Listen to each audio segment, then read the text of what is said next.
Aberdeen wrote a closed-loop quality management white paper in which they state companies with PLM and QMS interoperability enjoy a 50% reduction in internal and external failures.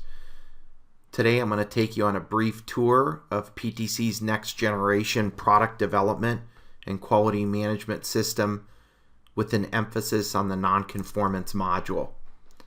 You'll notice on my home page, as a super user, I have access to all these dashboards by function, and this allows global visibility into quality issues from a product development, manufacturing, or quality role within the company. I can look at audits or non-conformance by type. I can drill in and look at those specifically associated with a particular product or lot number, and then I can see if they were generated during final inspection, incoming material from a supplier, and so on and so forth.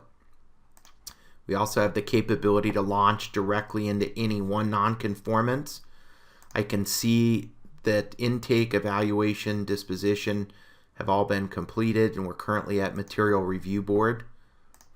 And then I can also see any manufacturing sites, products, documents, or say a kappa or scar that's associated with this record. You also notice on the product itself, we can place design FMEA modes.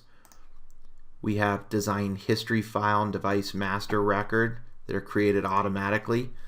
Under the structure, we can manage the ECAD, MCAD, and software components within the bill of material.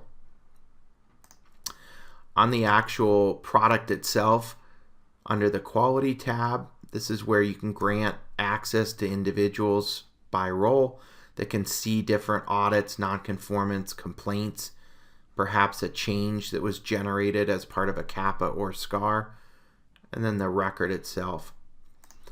We have full doc management capabilities. Here you can see the governance procedures. Each one can have its own life cycle and workflow as you go through and resolve some of the quality issues. We also have training tracking and the capability to automate these training tasks and send these out as those documents go through the release cycle, and we have full automation of that in accordance with the training matrix. Under the non-conformance itself, here's where I can see a split lot disposition. We can track some of the costs associated with each. I can also look at the investigation and any other important information. At any time, these can be grouped together, non-conformance, complaints, say ineffective kappas, and then you can create a new kappa or scar directly from any of those records.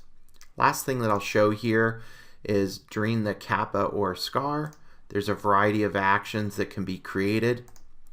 We also have the capability to bring up a pick list of those integral products and documents relative to their change or configuration history, and then we can create an engineering change on any of those elements, and it creates a closed loop listener between the kappa or scar and then the actual change notice that's occurring.